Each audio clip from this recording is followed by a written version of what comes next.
the discussion on the NJ roadmap for food system resilience update.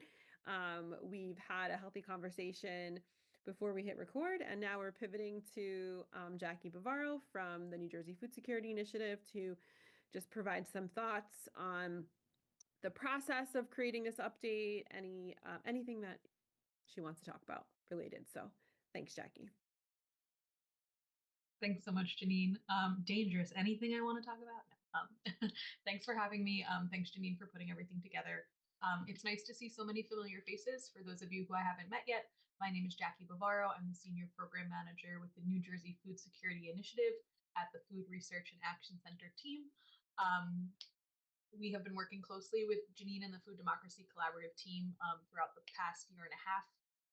NJFSI is a cross-sector collaborative community-centered effort that really seeks to provide capacity building, funding, technical assistance to some of the food partners who are already here in New Jersey, really to uplift and enhance the ongoing work.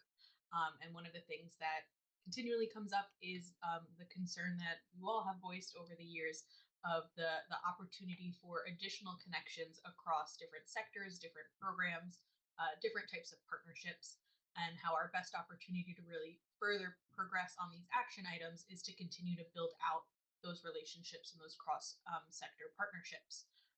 So one of the things I wanted to talk about is some of the bright spots that I got to see come out of the regional convenings that I know a lot of you attended in the regional summits. I was able to attend two of the three. I didn't make it up to Newark for North Jersey. But at the other two, it was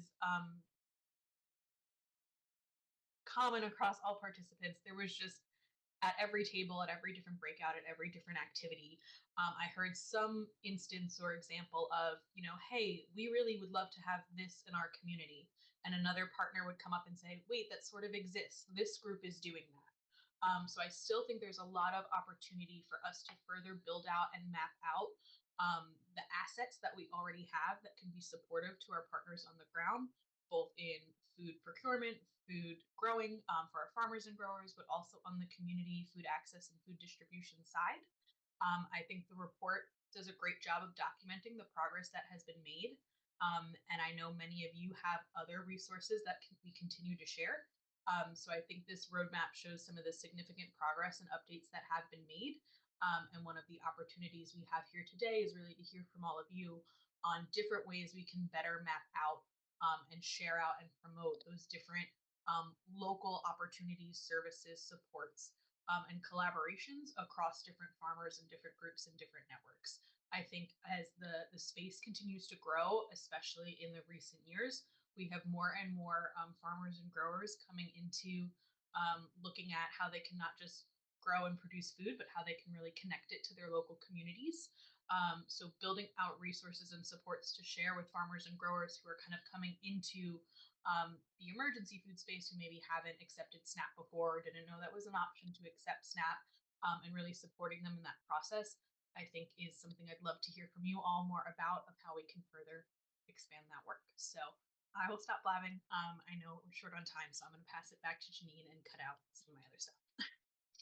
Thank you, Jackie. And Jackie and also Lisa Martin, who's going to speak next, was really two individuals who were extremely helpful so far in helping us get the information that we have for those actions that do have a status. So if you've used the QR code and you scanned and you're looking at the current version of the draft of the roadmap update, you'll see that some of them do have a status. And that's because of folks like Jackie and Lisa who contributed what they know about how much, how far along different things are in being initiated, and we were able to provide some updates on the successes there. So we have a long way to go in making the roadmap update like really comprehensive and include all the things that are going on. But so far, we are very grateful to Jackie and Lisa and other contributors for what we have to date. So thank you. Lisa, do you want to introduce yourself and say a few words about? Thanks. That sounds good. Thanks, Jeanine. So hi, everyone. I'm Lisa Martin. I'm the Director of Food Access at City Green. So I oversee our statewide SNAP nutrition incentive program called Good Food Bucks, where we work with farmers and grocery stores and farmers markets all over the state to double SNAP. We also have our own Vegemobile and CSA program here in Passaic County. And I'm an active member of FDC's Inclusive Markets Work Group. So I'm going to narrow the conversation down a little bit and provide some status updates on some of the recommendations in the roadmap related to the SNAP and Senior and WIC farmers market nutrition programs, specifically around payment technologies and data and outreach for those programs. So starting with payment technologies, there's definitely been some progress on being able to take SNAP through e-commerce platforms, so online SNAP. It's a slow process, and this is something that's happening at the national level, and I think that's important for us to keep in mind with a lot of the recommendations in the roadmap, that there are things happening on a national scale that we can tap into and benefit from. Online SNAP is being piloted. It's available at a lot of large grocery stores now, and more recently it's being piloted with farm direct locations, so farmers, through some pre-approved platforms. There's some called Grown By, Grocerist, Local Food Marketplace, and so we do have a few farms in New Jersey that are participating in that online SNAP pilot initiative. AT Busby Farm in Salem County, Urban Ag Cooperative, Enlighten Farms, and I know Crops and J is also working on identifying a sliding scale farm share online SNAP app that they're making some progress on. But there's a lot of barriers for farmers to be able to take SNAP online right now, and I think that's something that's going to be addressed at the national level, and isn't necessarily something that New Jersey needs to take the lead on, but that we can benefit from learning from all these pilot programs that are happening. And also, just to mention, at the national level, an organization called MarketLink is kind of spearheading that effort, and they're also working on creating a streamlined payment system that would take SNAP, FMNP, EWIC, and nutrition incentives all through one point of sale device. Currently, that's a really big barrier for farmers and farmers markets to accept all these various nutrition programs, is that there's different authorization processes and different payment devices that you need for each one. So again, at the national level, there's a couple pilots going on in some other states, and hopefully down the line, New Jersey will be able to benefit from those initiatives as well. And better technologies means that it's easier for farmers and markets to take those programs, which ultimately just means there's more local food shopping opportunities for New Jersey residents. And so moving on to the FMNP program, which is the Farmers Market Nutrition Program, WIC and Senior, I'll share that the Inclusive Markets Work Group, FDC, submitted an OPRA request to obtain data around senior FMNP and WIC FMNP redemption rates by county and by WIC agency, which is super exciting. We haven't been able to get that data for a while. It wasn't available publicly, so now we have the information, and that's really important because it can help farmers and technical support groups like City Green and FDC identify where there's low redemptions. And so we can help encourage more farm direct retail opportunities in those low redeeming areas. And secondly, we can connect with the areas where there's high redemptions and learn what they're doing well. And the Inclusive Markets Work Group is working on a toolkit that will lay out some of those best practices and recommendations, and we hope to publish that later this year, so that we can all be learning from one another, and counties and agencies that are successful to really increase the redemption of that FMNP program. So we're really excited about being able to get that toolkit out. There's a lot of exciting things happening in the Inclusive Markets Work Group, so thank you for highlighting those, Lisa. Definitely. Thank you so much, Lisa. And folks probably have questions, and just in the interest of time, if you can put them into the chat. Cara, I'm gonna ask you, just because I'm looking at the clock, to just transition into the next part, to the next slide, which I think is planning to do anyway. But thank you very much to Jackie and to Lisa for all their help on getting the update to where it is today, and we're gonna lean on the rest of you to help get us the rest of the way to completion, to make sure that the update is really comprehensive.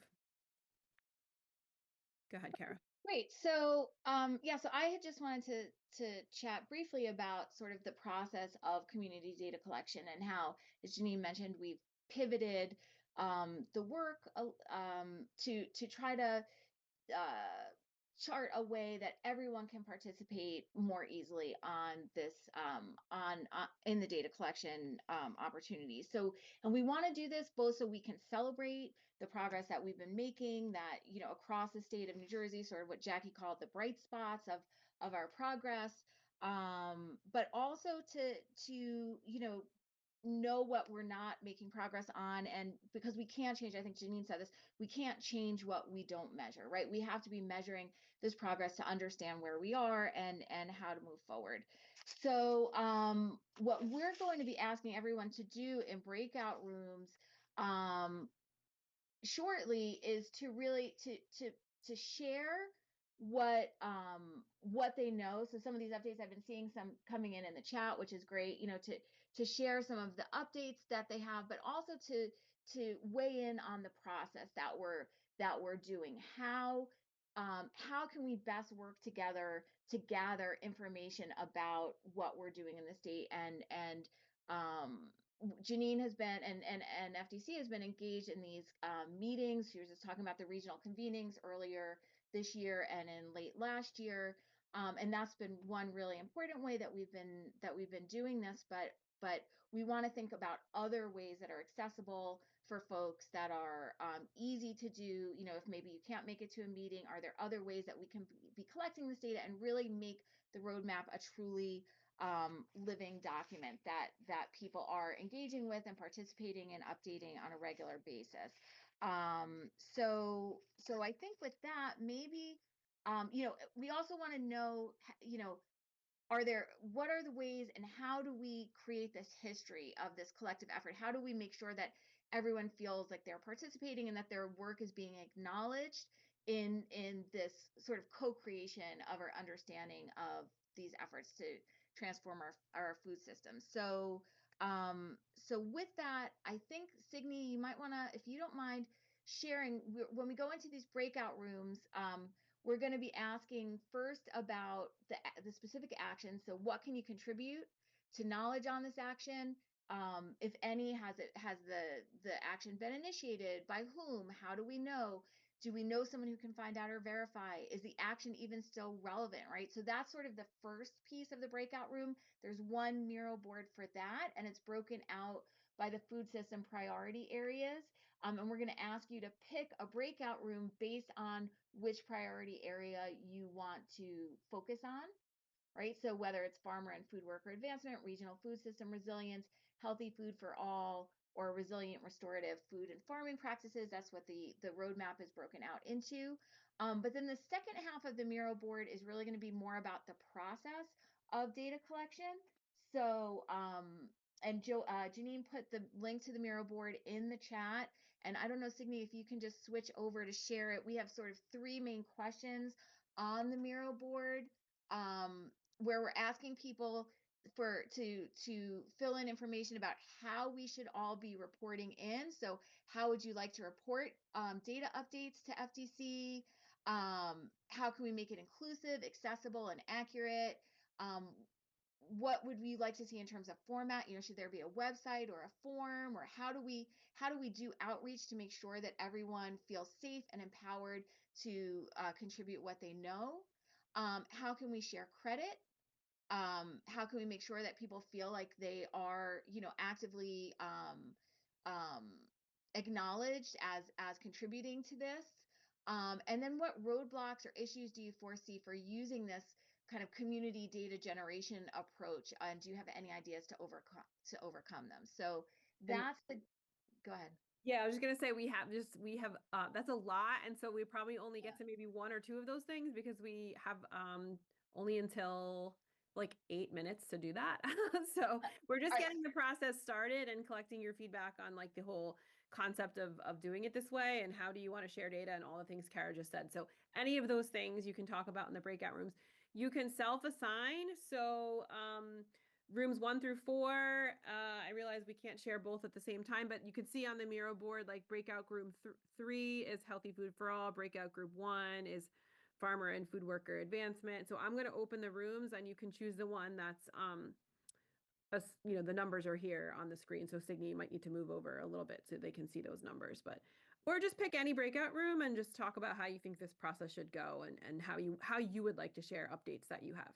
Okay. Yeah, and I think part of the concept is if you don't have updates right now, that's fine, but we would value your feedback on the process, right? So not all of us have information about the specific actions, but we all can think about collectively how do we want this process to look. Exactly right. Okay. And so I'm going to open them up and I'm going to give you guys like a 60-second warning when it's time to come back together so we can pivot to the policy agenda. That was definitely fast and furious breakout room sharing. Signe, do you want to put your slides up again? Yeah. please? Just give me one. So the good thing is, I know some people, people are still joining, but that Miro board is not going anywhere. You can continue to add your thoughts when you are not being rushed by me. So that's a good thing to keep in mind. And certainly, yeah, there's plenty to think about there with like things that are happening that are not part of, we're not part of the original set of action recommendations. Do we add them so that we can track them? I don't think there's anything wrong with that. But hopefully everyone had a chance to at least stick a post-it with a thought or two on there before we had to come back together. And let's see. Did I skip ahead? No, you are Okay. good. You're on track. So if you just want to go back a little bit, just not to a different slide. Yeah, I don't know why it's The animations just want to animate. Can't be yeah. stopped. Yeah. One second. I can So I think we have everybody. Nope, we have a lot of people still in still in breakout rooms somehow. Let me see how that happened. But okay. I'm gonna stop sharing and try to figure this out. okay, so how did that go? Anyone can unmute and just say, I mean, obviously it probably felt really quick, right? Any other comments on your discussions that you want to share? And I said earlier, I'll just say really quick, like the Miro board is not going anywhere. So if you have the link and you want to save the link, put it in your browser and continue to add your thoughts to it. We are not getting rid of it anytime soon. So just we want to continue to contribute. That would be really helpful. And can we send it out in the follow-up email too? We can definitely send it out. Yep. Signe, you can just go ahead and share your slide. We'll just roll with it however it is or is not functioning. Okay. So we are going to conclude our conversation for now on the roadmap update. So thank you for your participation on that. And we're going to pivot now to a related topic, which is our 2025 Food and Farms Policy Agenda. So I'll just talk a little bit about like the evolution of this, like without taking too much time, but the set of items on the 2025 policy agenda have to do with are informed by the roadmap report, as well as the conversations and priorities that bubble up to the surface through our working group conversations. First and foremost, they also take into account just like what sort of the political environment of our day, of our year, and like what feels where what is politically sort of like timely, or what there seems to be some momentum around, that kind of thing.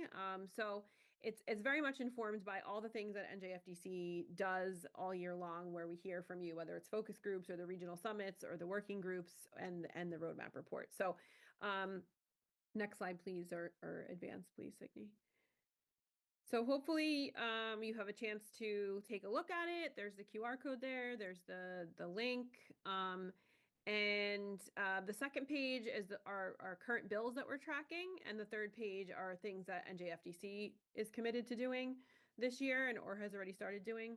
And so that's kind of just it's 3 pages. The first page is the policy agenda. The second page are bills we're tracking.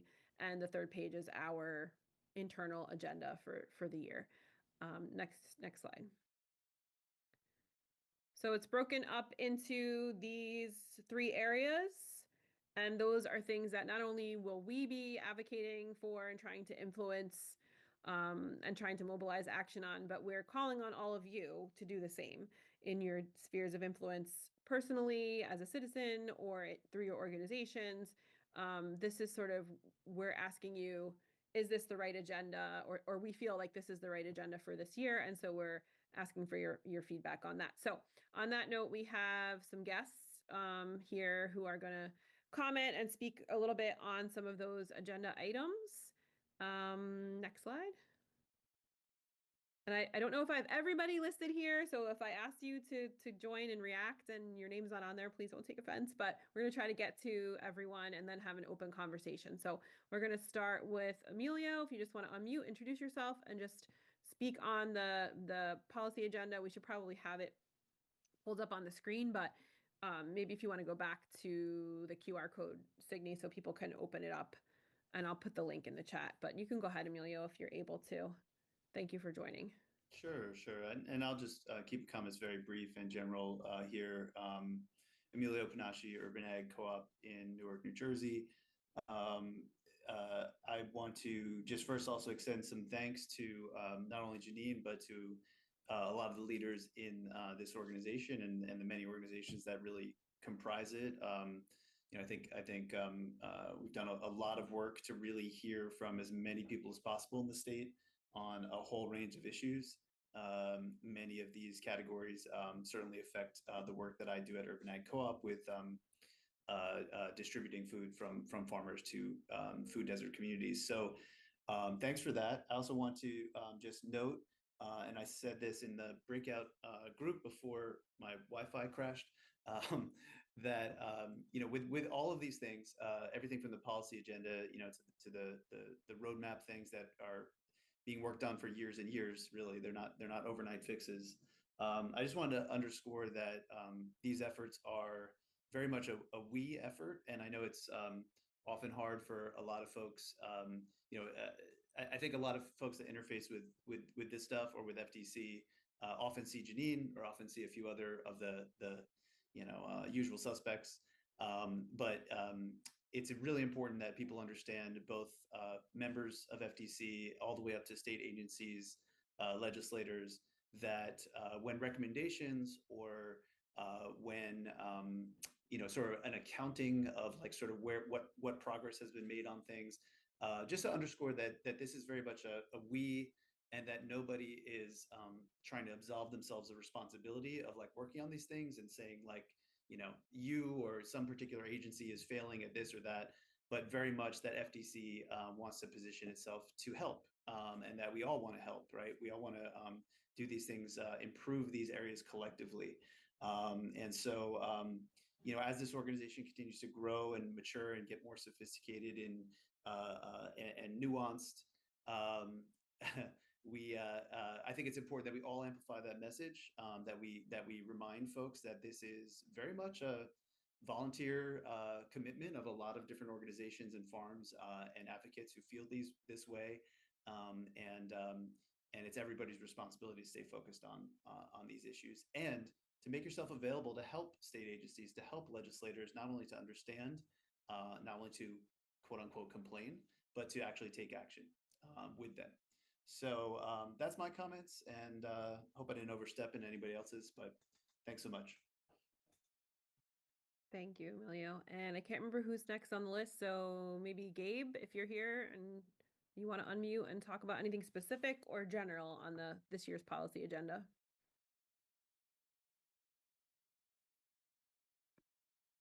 I saw Gabe.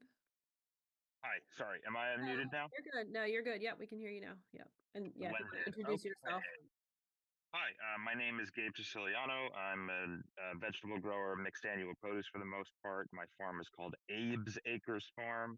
Abe, not Gabe. Everybody gets that confused. We're located in East Windsor, New Jersey, and I'm participating because under the auspices of I was part of the LFPA program last year, and I will be again this year.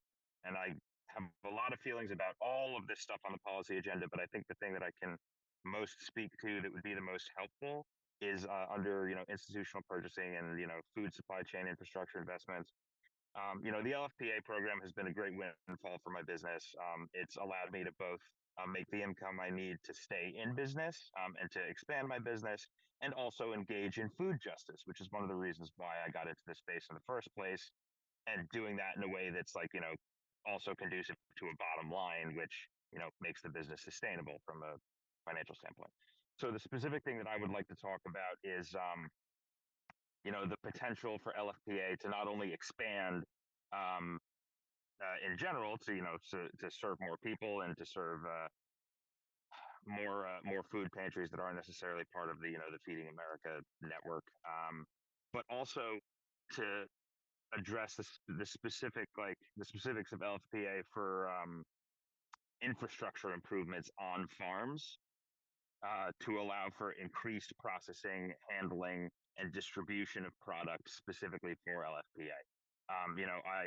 I had to ramp up quite a bit in order to meet my commitments to LFPA, and I think that a lot can be done with if not just straight up funding that sort of infrastructure improvement, but with farmers helping other farmers, or the food, the collaborative in general, helping farmers figure out how best and most efficiently to build out infrastructure to handle that increased workload. So that's what I would like to speak to. And in closing, I'd just like to say that I'm grateful for all the work everybody's doing, and we're all working together to make a more resilient and equitable food system, and we're on that path. So. Thank you very much, Gabe. Appreciate that. And so I hope you don't mind, Signe. I kicked your slides off and I'm just sharing the agenda, but I know this is a little out of order, but I know Tamia is also here, and Tamia also participated in LFPA. So I don't know if you want to add anything to that, or is there anything else you want to comment on the agenda, Tamia, before I kick it to, I think, April or James were next? Nothing at the moment. Most of my thoughts on policy is also centered around finding a way to nudge the Department of Education to incorporate this into intercurricular and cross-curricular planning and curriculum development for our students. Great. Okay. So I don't have the list in front of me, but so I don't remember if it's April or Alex or James who wants to comment next. So maybe you guys could just race to whoever can unmute first and then get me off the hook. I got you, Jeanine. Thank you. Hi, everybody. I have many affiliations, so I just want to say what I'm about to say is not like a policy statement from the Garden State Preservation Trust, which I am appointed to, and is not a statement of the Watson Institute at Kean University. This is just Alex talking. So in the urban and small scale farming component, I'm doing a lot of work to provide more information about the bullet points here. So there's a few things I want to share with everybody to facilitate your understanding. So one of the ways that I'm thinking about defining urban is by land use patterns. And there's something called the Anderson land use and land cover classification system that DEP uses that provides really fine breakdowns about different types of land use. And so I understand that when we're talking about urban agriculture, there are typically a lot of like social and economic justice elements involved in it, and that is important. But I think for a legislative definition, you are probably better off looking at a land use based definition of urban. So if you're interested in learning more, I'll drop my email in the chat, but then you can also just research the Anderson land use cover classification system, which you can find on the New Jersey GIS open data portal. Another thing that I want to cover that's kind of a common misconception that I see, the constitutional amendment that supports the current farmland preservation program does not specify that the funds go to farmland. And so farmland and farmland preservation in New Jersey has a pretty long and well-established history in associating with 5 acres. But the constitutional amendment creating the constitutional dedication of the corporate business tax says specifically that the funds go to support agricultural and horticultural purposes. And I think that that's a really important opening to the idea of supporting the acquisition of lots for urban agriculture and also for stewardship. And then the other piece that's about zoning and permitted land uses, there is a planning practice called land evaluation and site assessment that is used to support rural farmland preservation programs that I think is really important to adapting to urban agriculture. And I'm currently working on a research project, and fingers crossed, will be getting a grant to expand my work that would create a model to help communities evaluate each parcel in their community for its suitability for different types of urban agriculture based on community identified factors. So I'm looking generally at commercial agriculture broadly, and I understand that that can mean many different things, and community agriculture. So I think that the doing evaluating urban parcels this way creates opportunity for not only to create a supportive zoning and land use infrastructure, but also sets the groundwork for an urban agriculture land acquisition and stewardship program were one come to pass. And that's all I got, Jeanine. Yeah, no, that's great. And I think, you know, your some of the takeaways from what you're saying, Alex, is that there's a lot of baby steps, or there's a lot of like foundational steps that have to take place before we can make big transformative changes in the ability for urban growers and small scale growers to like have longer term secure access to their property and the zoning that supports it. And so I just wonder if you feel like these three here are headed in the right direction, like these three items on the top of the policy agenda here. Yeah, I absolutely do. Especially the second bullet point. It's particularly important to support urban agriculture as an industry. I don't know the makeup of everyone here, but if you are considering yourself an urban agriculture practitioner that's trying to make money, you really need the policy infrastructure to support you in doing that. And Okay. something else that's like for future consideration, one of the things that's also becoming more important to me is being able to assess urban soils and get approximate cost estimates and timeline estimates for what it would take to restore urban soils to a standard of agricultural productivity. So if you are trying to practice commercial agriculture in an urban area, it may not be cost effective for you to have a bunch of raised beds that you are installing and working in. You're going to need to do in ground to make that work for you. And so how much will it cost you, and what do you need to do to restore that soil to agricultural productivity? That's something that's I'm seeing just to become part of the conversation. You know, Jeanine, I've talked with you about that. Emilio, I've talked with you about that. But I think we need to raise the level of that conversation, and hopefully it become more of the work portfolio that you have. Okay. We got it in the roadmap report, so we can measure progress on it. To me, I'm just going to ask you to hold your question for just a minute. I want to make sure we get to the other folks on our list who I asked to. Oh, I know you're one of them actually. So why don't you go ahead, and then if you can make it quick, and then we'll pivot to James and April. Make it quick. What, me? No. And it's like the pot calling the kettle, right over here. So two things. One, looking at some language that I didn't see that I would think would be, you know, something for future thought, is looking at culturally relevant seed and foods. Obviously, because if a community doesn't recognize something, they're not going to eat it. And then you're forced to teach them how to cook it. So really polling the communities that we're working with and finding out what are their traditional foods that they are not seeing in grocery stores. As you know, that's what we do here on farm, is focus on culturally relevant food and seed. And so that's a big part of what we do, is polling those communities.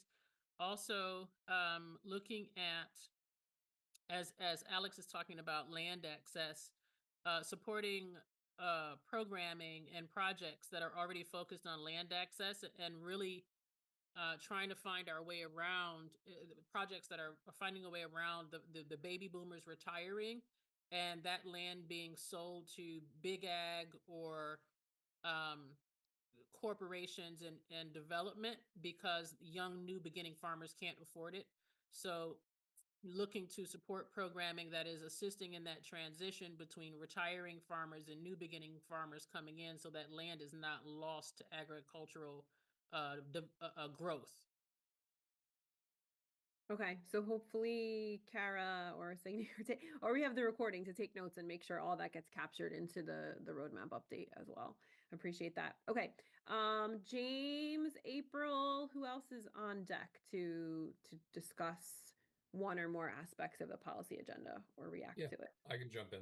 Go ahead. So I think where Fairground really fits in is we're one of, I think, kind of the larger for-profit players trying to navigate all of this stuff, actually, like on the industry side versus just on the policy side. So we're kind of able to shed some light on where the real issues kind of are. We're very involved with LFPA. We work with every food bank in the state. Right now, we're navigating the farm to school space, and there is the institutional grant funding for that, but it's a goddamn mess, and working through those schools is challenging. But we're building out educational programming in addition to wholesale to all the school districts and the food service providers. And then also we have some grant projects trying to explore direct, food security work, which kind of touches on the consumer demand and purchasing power aspect of things, because we're looking to do mobile pop-up markets throughout Trenton, accept SNAP, and actually see if it is a profitable business venture to try to sell directly to different consumers, and how can we couple that with the work that Rutgers and other places do on the educational side to kind of navigate that as a business. So it's interesting, and there's a ton of issues. We try to talk with legislators, and I talk a lot with NJDA about how to kind of address some of these issues. We're not so much on the political side, but we're trying to implement everything, and we're running into these real hurdles, and hopefully we can shed some light on that stuff. But I think that these policy initiatives are right on point. This is the work that we're doing anyway. We're less involved in urban and small scale farming, and more involved on consumer demand and institutional purchasing. But it's an interesting conversation, and I appreciate the work that we're doing here. And hopefully we can kind of show what it's like to try to navigate and implement these things on the for-profit side. Yeah, that's a really important point to make. Is there's not everything, certainly not everything we're talking about is in the nonprofit space. As farm viability is very much a commercial conversation. So thank you, James. And maybe did you say in the beginning where you're joining from and your farm name and all that? Did I miss it? Yeah, so Fairground Farm in Hopewell. Like I said, we do a pretty large amount of LFPA. We're actually, I think, the only LFPA provider that ran all winter long, and we ship to every food bank throughout the state. Additionally, we're navigating farm to school, opening up relationships with Pontonian and Mascios and other food service providers, and hopefully building out educational programs coupled with that, because the farm to school space is a goddamn mess. I mean, I was at Princeton High School the other day, and they were running their Jersey Fresh program for the week, whatever it was, and they were talking about chickpeas, and they were not New Jersey chickpeas, and they were running all this educational program. And there are the distributors who are servicing the schools. There are farms locally who are able to provide education and on-farm events, and there is no connection between them. And the gap that we're trying to bridge now is, as an actual farm ourselves, getting wholesale produce from the whole network of partner farms into the cafeterias, and coupling that with actually having educators in the school and built out programming that checks curriculum boxes, and the ability to take a field trip to the farm and do all these things together and kind of bridge this gap, because that's the whole reason for farm to school grants and other stuff. It's not just to throw produce at kids, it's actually to build local farm education and connection. So that we kind of addressed the food security space last year. We're going to be very involved there this year, but the new ground that we're trying to navigate now is farm to school. And that's been a big conversation between NJDA, the school systems directly, the food service providers in those school systems. It's a weird space to navigate, but we're trying to sort of figure it out, and hopefully lay some groundwork for other farms that want to get in there and see if it's even, fertile ground for an opportunity. Thank you. And I think there might be a couple other farmers on the call who have been involved in either LFPA or local food for schools. I saw Kyle Smith on the call earlier. I'm not sure if he's still here, but others can feel free to chime in. But I appreciate your time, James, and your partnership. And I think, if I'm not mistaken, is April Absolutely. And love that I'm going right after James. So, my name is Milevski. I'm a registered dietitian and the public policy coordinator for the New Jersey Academy of Nutrition and Dietetics. And when James, states his frustrations of how it's a mess right now, I think right away, like, why is NJAND and dietitians not more involved in that, especially in the education piece, and bridging the gap that you spoke about. So just, has my wheels turning.